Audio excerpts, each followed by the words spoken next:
Crack a cold one. Featuring Anna. and Dylan. How's everyone doing today? How's your We all today's surviving the Sunday? TikTok ban? Oh God. We will hopefully be posting on TikTok here shortly if we have TikTok by then. Please pause and we have a moment of silence for the TikTok withdrawals for just a moment. Feel like it might be worse than some people's nicotine addictions, but hey. Got that phantom scrolling finger. I know. What are you supposed to do throughout the day? Like, oh my gosh. I don't know. It's been hard. It's been a long morning, I'll tell you that.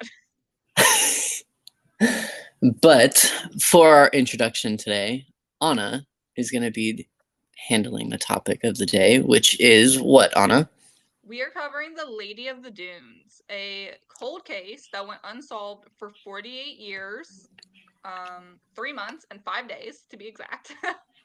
Whoa. But as of October 31st, so Halloween of 2020, it was solved. Well, at least identified and then solved August 28th of 2023. So we get a full round circle on this one.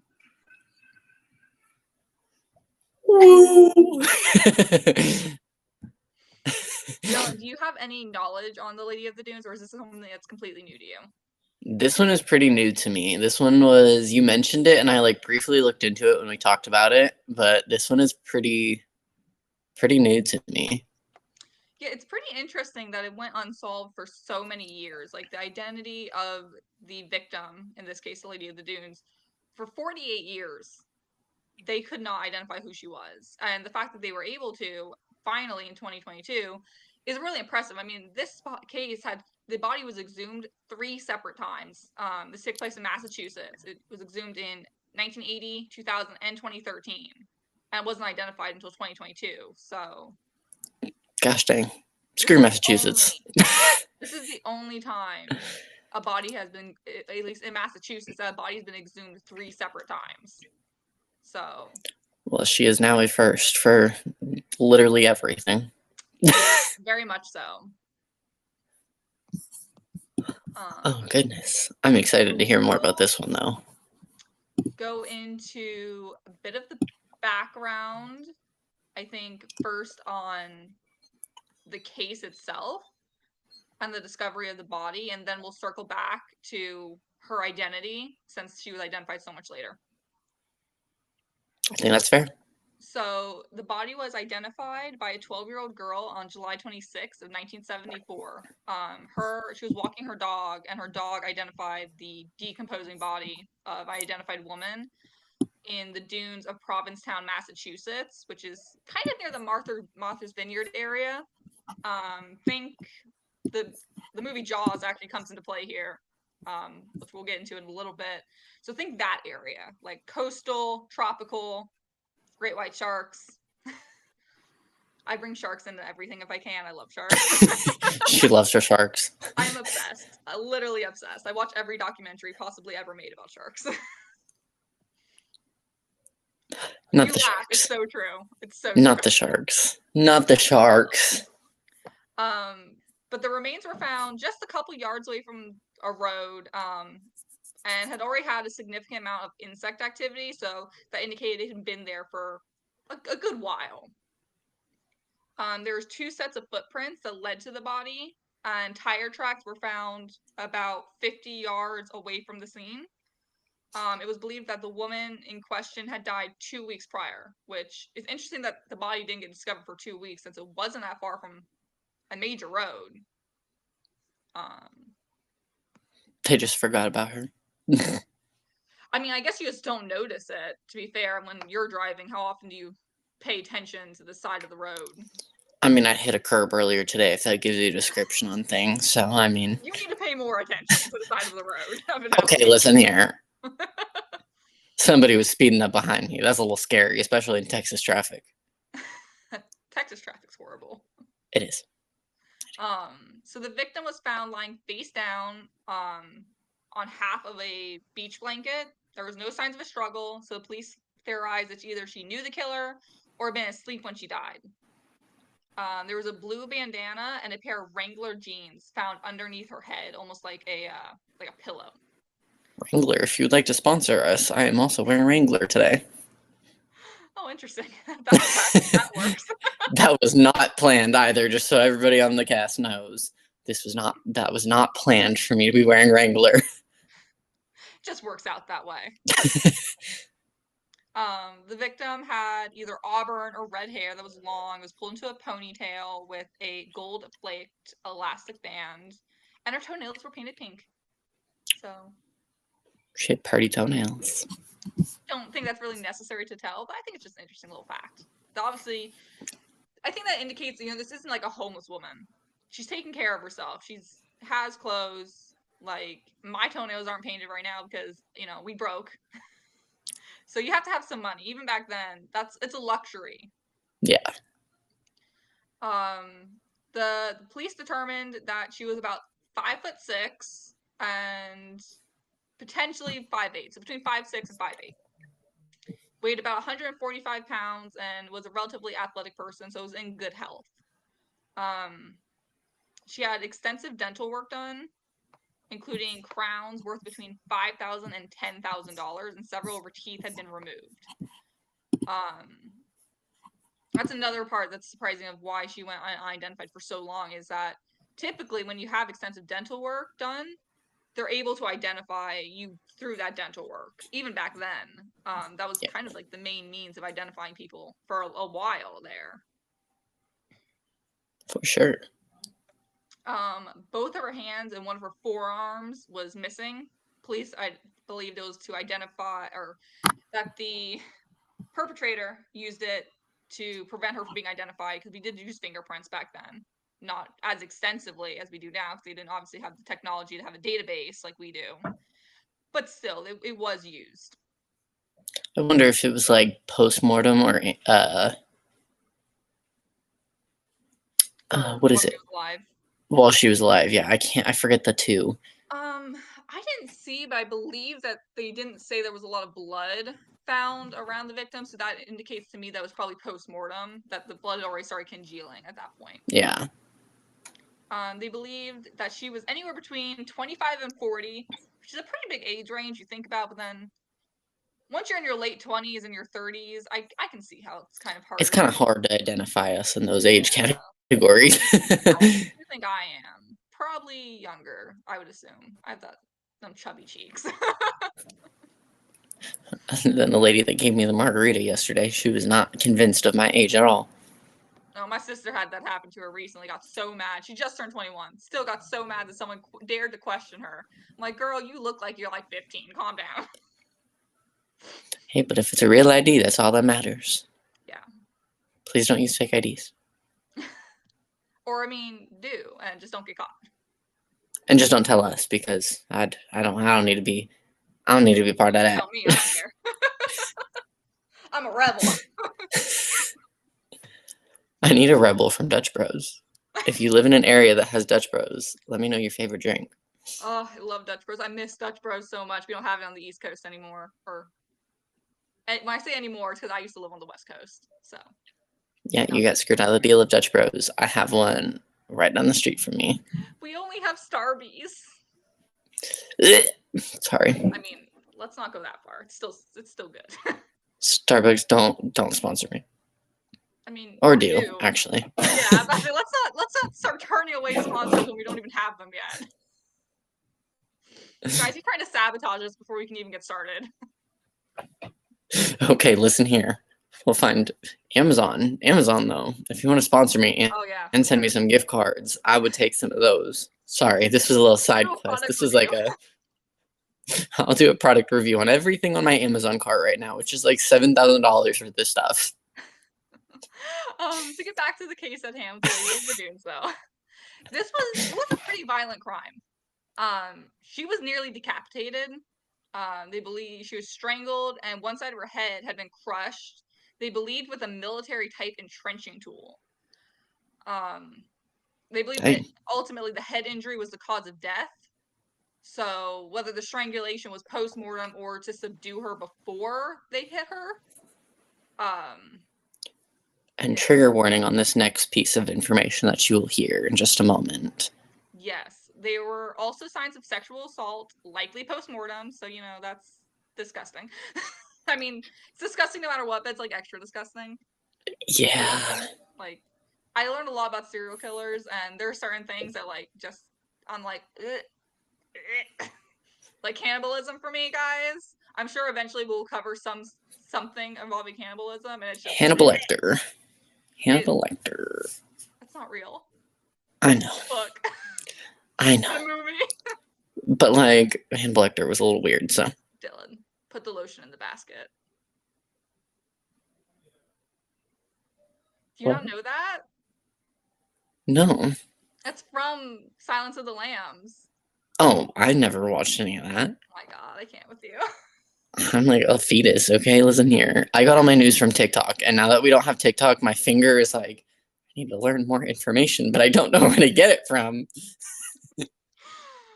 Oh, I would say I would send it to you, but what am I gonna do on YouTube? Ugh. We will eventually probably move our podcast to YouTube. This is. Where were we? Where were we? You made me lose my spot. The signs of trigger warning: sexual assault. Right. Okay. So we already covered missing teeth, hands and forearm indicated the killer wanted to hide the victim's identity. Eventually the case went cold pretty early on. So she was found in July. By October, the case was cold and they buried her in October of 74.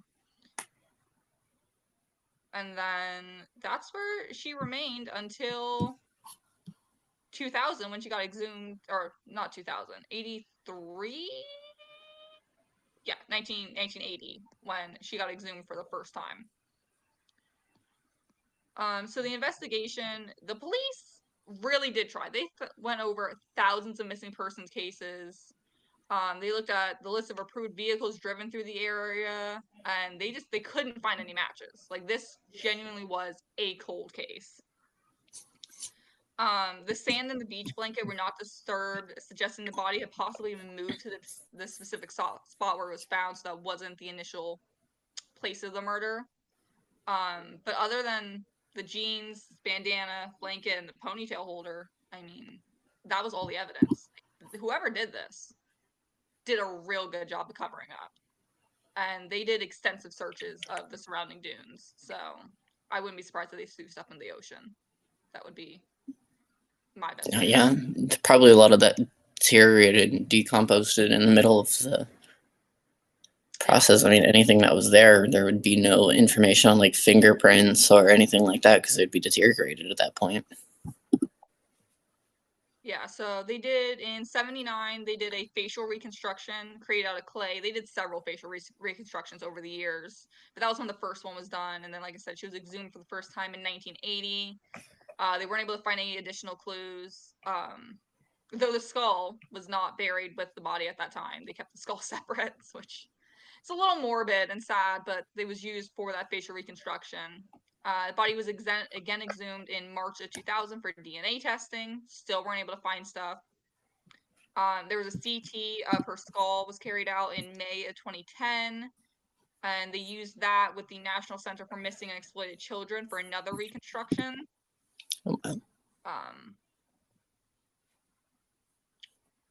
There were several leads throughout the 48 years of the case. First, in 1987, a Canadian woman told her friend that she saw her father strangle a woman around 1972 in Massachusetts. The police attempted to locate the woman, but were unsuccessful. Another woman saw the reconstruction of the victim and saw it looked like her sister, who disappeared in Boston in 1974. There was also a lead for a missing criminal, Rory Jean Kessinger, who would have been 25 at the time of the murder. She had broken out of jail in 1973, and police saw a resemblance between her and the victim. However, DNA from Kessinger's mother proved that was not the victim. Two other missing women were also looked into and ruled out. A fun fact, I told you Yaz was going to come into this, is in 2015, in August, there was a possibility that was put forth by Joe Hill, who's Stephen King's son and the creator of the Lock and Key series, which we all haven't read/watched. I highly recommend it. He said that it looked like she could have been an extra in the film Jaws that was shot in Martha's Vineyard, which is about 100 miles south of Provincetown, so not that far away.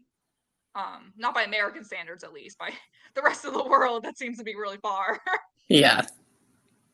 And they kind of looked into it, but once again, weren't really able to identify the woman, especially since back then, extras weren't really kept track of, so there wasn't like a call sign or call list that they could refer to. And then finally, in 2022, the skeletal remains were sent to Othram, which is a DNA analysis company, and they were able to identify her using distant relatives and identify the victim as Ruth Marie Terry. So now let's go back and learn a little bit about Ruth's history. Ruth was born in what was that? I was just saying dun dun dun. Oh. You were like typing something. I was like, what? Did I miss something? No, dun dun dun. Ruth was born September 8th, 1936 in Whitwell, Tennessee. She had a short marriage in Tennessee and then left to work at the Fisher Body Automotive Plant in Livonia, Michigan. In 1958, she gave birth to a son, Richard, who was used to identify her. But due to financial difficulties, wasn't able to care for him and put him. She allowed her superintendent of her workplace, also named Richard Hanchett. He took on his father's name to adopt him. And his boss also paid off all of her expenses for that. So, it seems like it benefited. Son went to someone who could take care of him better. She was able to get out of debt for that. After the adoption process was finalized, she left Michigan and moved to California. She tried reaching out to her son in 1972, a few years before she ended up passing. But he wasn't able to meet her due to a drug overdose that left him in a coma for 18 days. So, holy cow. Unfortunately, he did have some issues in life. And then February 16th of 1974, she married Guy Rockwell. I might butcher this last name. I'm thinking it's Moldavan. Or Moldavan. Yeah, he was an antique dealer in Reno, Nevada.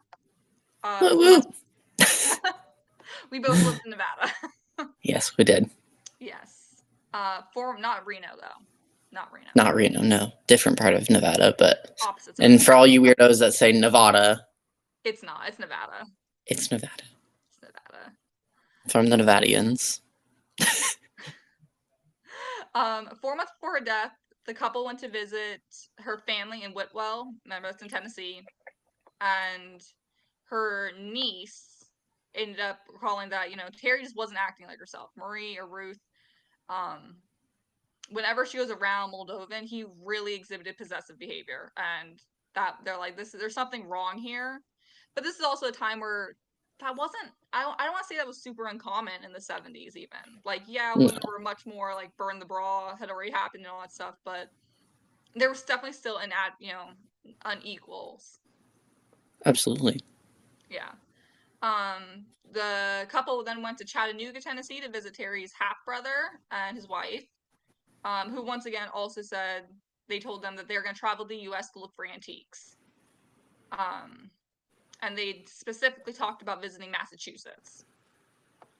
In the late summer of 1974, Moldavan, so that's the husband, returned to Tennessee to tell Ruth's family that she had gone missing from the couple's California home.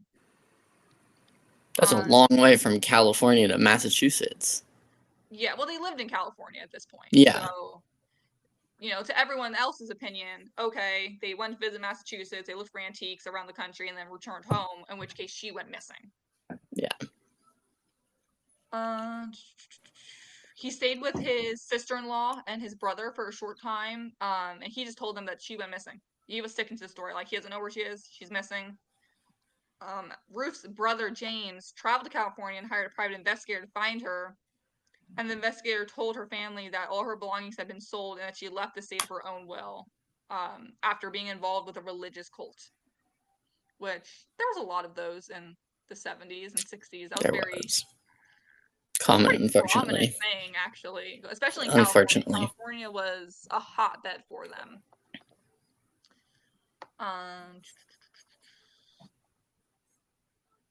Yeah, after being missing for 2 decades, she was listed as deceased in the family obituary.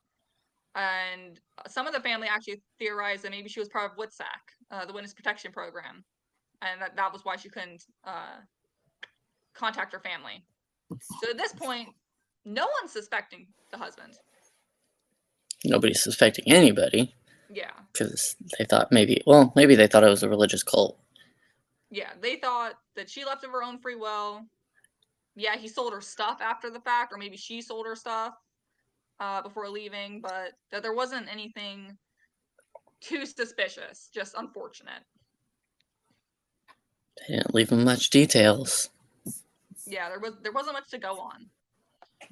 Now, throughout the years, there were quite a bit of theories that popped up of who could have committed this crime, because eventually they thought, we can't identify this woman. Let's see if we can identify the killer and backtrack. Which, it's a solid theory. It happens all the time. Yeah. In 1981, investigators learned of a woman resembling the victim that was seen with the mobster Whitey Bulger around the time. So, Bulger was known for removing his victim's teeth, which we know occurred in this case. But eventually there was no solid link to really identify between the two, and he was murdered in prison in 2018. There was also Tony Costa, who was a serial killer in Massachusetts. He was later eliminated. Costa died in 1974. In May of 1974, the victim was found July of 74.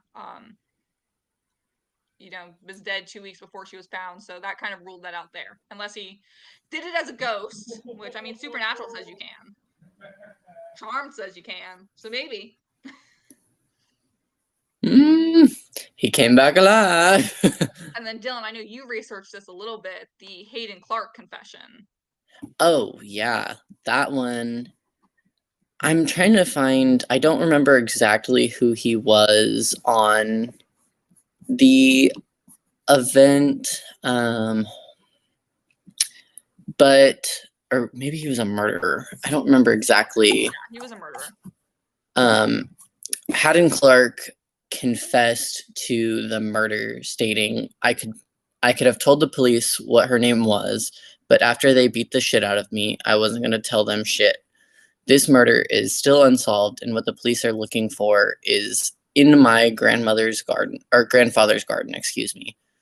Authorities say Clark suffered from paranoid schizophrenia, and if you don't know what paranoid schizophrenia, he was just definitely not in the correct mindset at the time of the incident when he said these things. And an unreliable witness. And sadly, in the justice system, a lot of people that suffer from mental illnesses such as paranoid schizophrenia and like dementia, unfortunately, do falsely confess to a lot of crimes, so that way they can close the books out. And no disrespect to any of the authorities that were involved in any of the cases that we speak about, but this is a very common issue that comes up with a lot of cases, is a lot of people with paranoid schizophrenia or dementia or any kind of memory affecting illness, they confess to crime, sadly, just because they don't know. But in 2000, Clark led police to a spot where he claimed to have buried 2 victims 20 years prior. Also, when he stated in that he murdered several others in different states between the 1970s to 1900s, and none of those were 1990s. I'm sorry, 1990s. My apologies. I was just going all the way back, thinking about the 90s. They didn't have TikTok back then either. What the hell?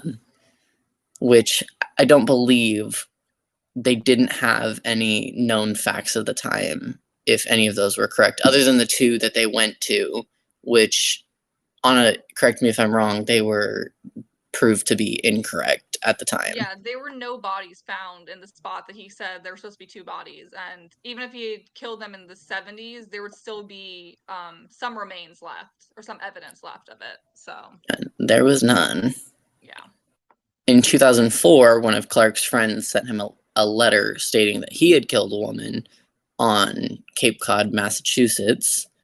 He had also got sent drawings of handless, naked women sprawled on her stomach, and another of a map pointing to where the body was found. So maybe that was the murderer.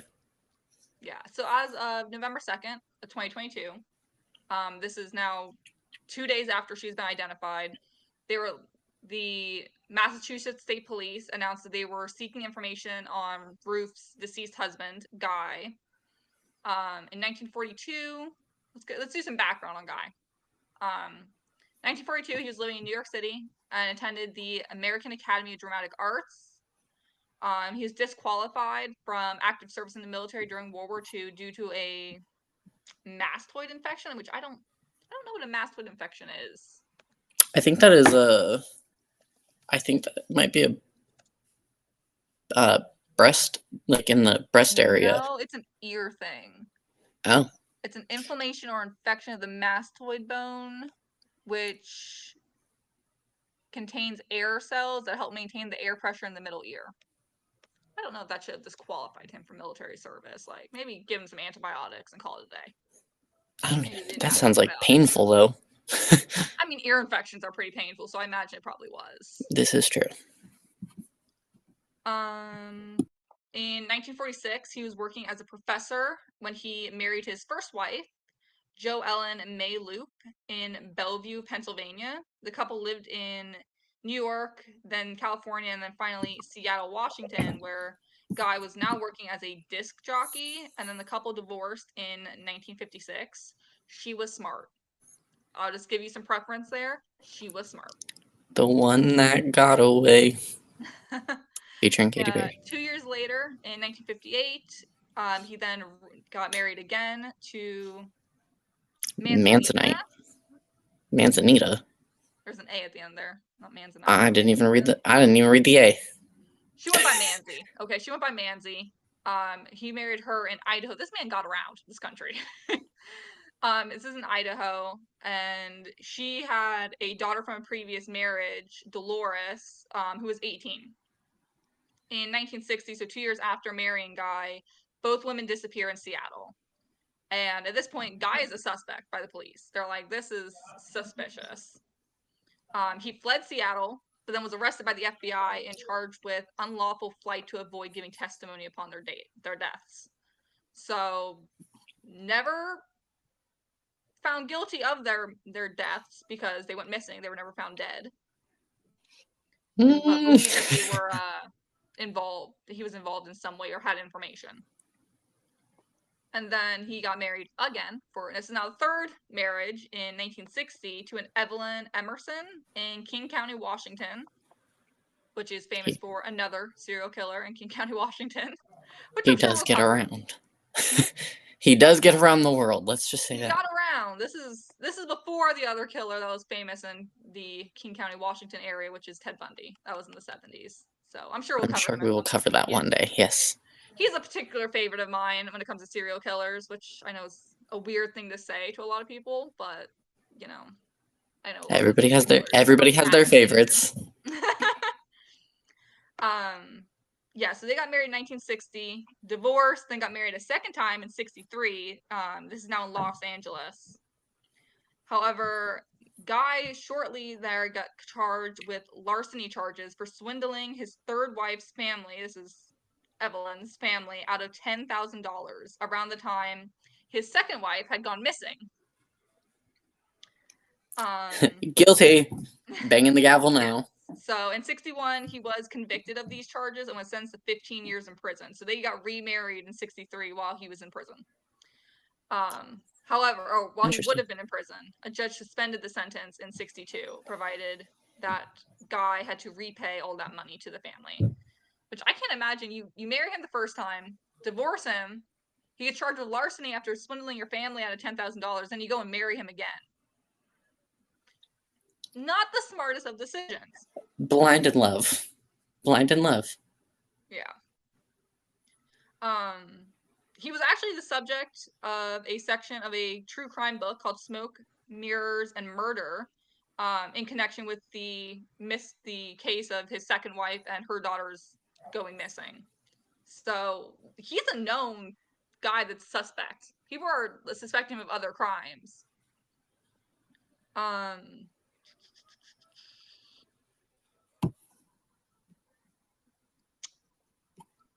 So at some point, while the police are trying to connect him with the crime of his second wife and her daughters missing, they found dismembered human body parts in his septic tank.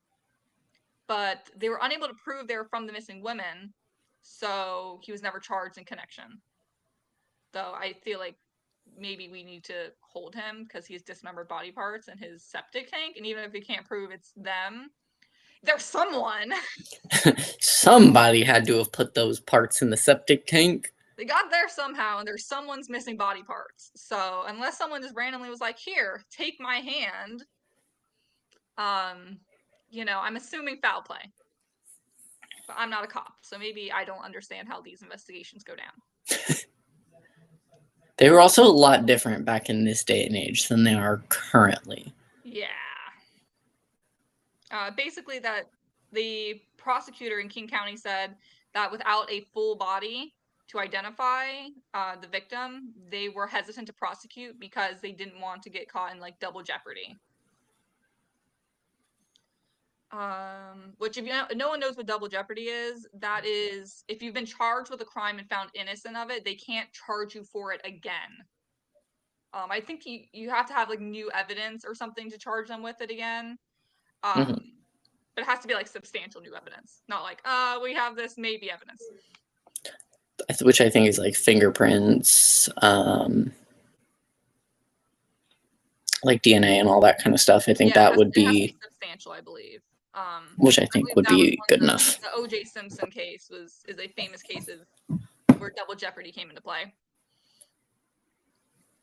He was also the prime suspect in the murder of a red bird. Not like his name was Red Bird, not a red bird. He was a 28-year-old bread truck driver, as well as the disappearance of Kelly, a 17-year-old waitress, in 1950.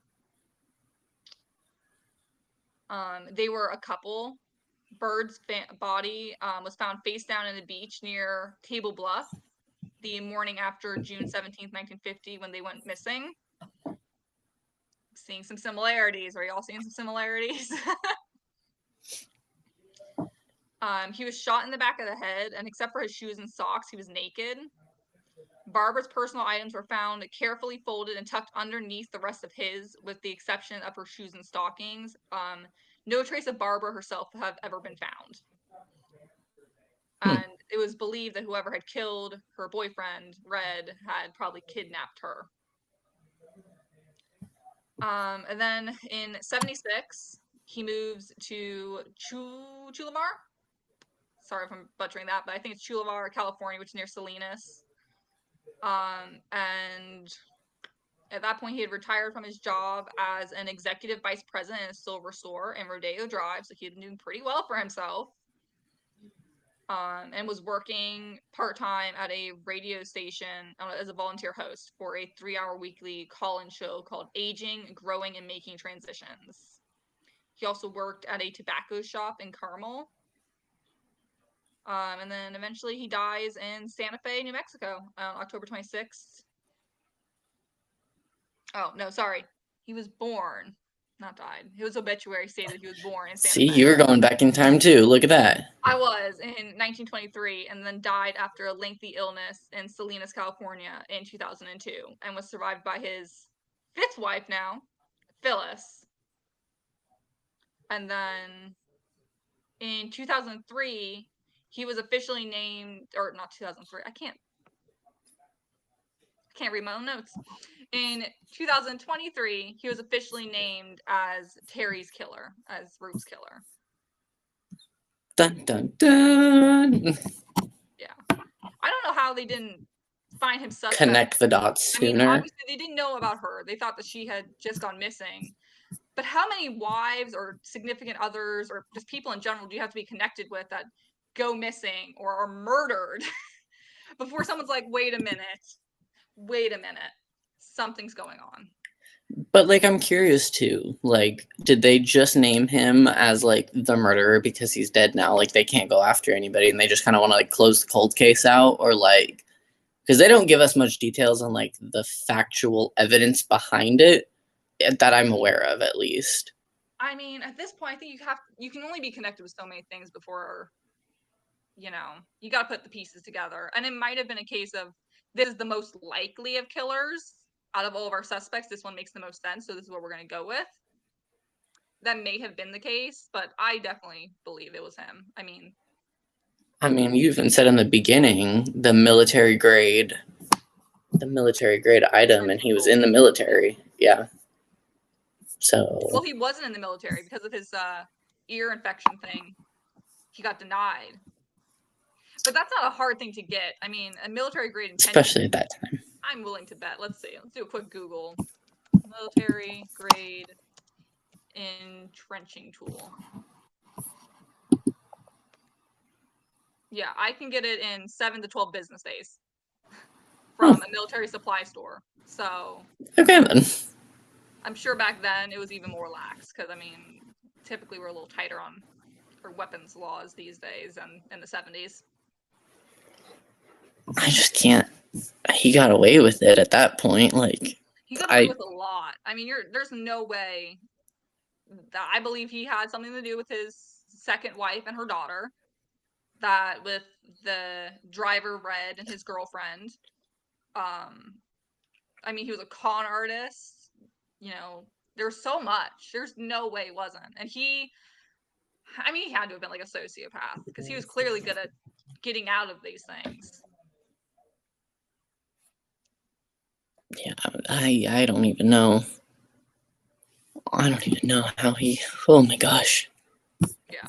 So I feel like this could have been solved a lot quicker if they had looked into her disappearance a bit more and connected her disappearance with him.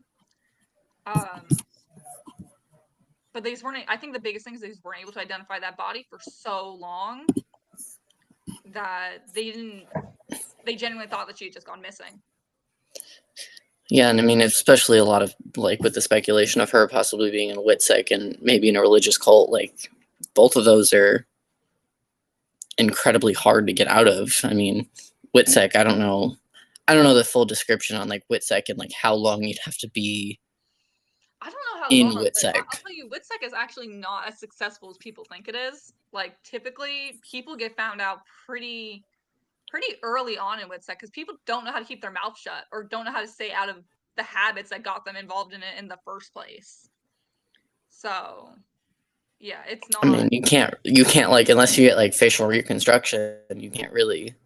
I mean, your face is still identifiable. How many profiles we have and how often our faces are out there, you would have to be completely out of social media in the modern age. And that's weird. Like, that's a red flag at a lot of times. And you're like, social presence. That's kind of odd. Like, how am I supposed to, Insta stalk you to make sure you're not a killer? My boyfriend personally doesn't have much of a social media presence, and that's weird. Like, his social media presence is me. Yeah, this is true. This is the truth. I mean, let's see. The last time he posted. It was a long time ago. It was before we were together.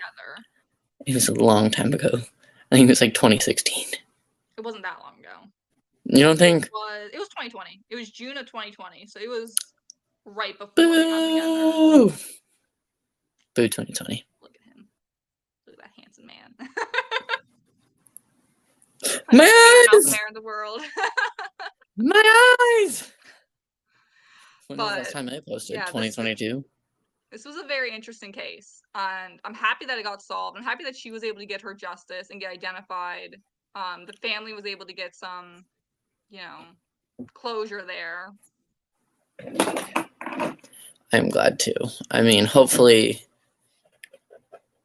it just sucks that it was open for so long. I mean, to the fact that it got exhumed 3 times, they did DNA testing and they still weren't able to identify her until I think it was her niece. Either her son or her niece did a like DNA test, and they were able to identify her as being like a distant relative. So I think it was like the great niece or something, did a DNA test, and that was how they were able to identify her. Prior to that, they had no DNA. Gosh, I'm glad now that there is a little bit more. There's a little bit more ways to be found versus their old traditional methods of finding people. Because, dang, having cases open for this long is like, that's got to be so exhausting for like a family too. Of like, Yeah, you think are just her family up until I mean, most of them were probably passed on by the time that they announced that he was named the murderer or the final culprit of the case.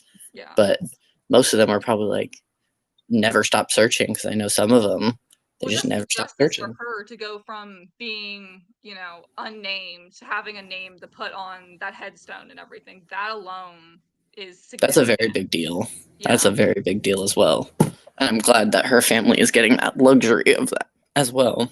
And this was something when I first started I had heard about it before. When I first started researching it, I didn't know it was identified. I only found out that she had been identified and that her killer had been identified while doing the research for this episode, despite having heard about it previously. So for me, I thought, it was really nice to come full circle and to prove like cold cases, no matter how cold they are, can get solved.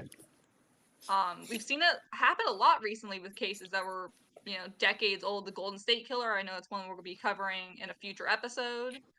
He was identified, within the past couple years, I believe. So it can happen. If you missed any of our previous episodes, we have covered the Smiley Face Killings and the Sodder Children. So if you have not seen those, make sure to listen to those as well. The Sodder Children is our first official episode, and then the Smiley Face Killings is kind of a bonus episode that we're going to be releasing. I was so excited to cover it, and then it turns out there was just not a lot of information on it. It's very, as you'll hear in there, it's still very shaky and not very much known in there. Yeah. Now, a lot of times we don't do a lot of research for our stuff ahead of time. We do very cursory because we want to have honest reactions to the information. And as we're sharing them, have our reaction, both myself and Dylan. So that's why you guys are going to hear some sometimes, because we're sitting here going, oh. Yeah, we're taking a real deep dive into things, and I'm very excited for one of our other ones that I will eventually cover. And this one, I do know a lot about this one, but yeah, there's quite a few that we have lined up to cover that are going to be. I'm eager to cover. Hopefully, you guys are eager to hear about them.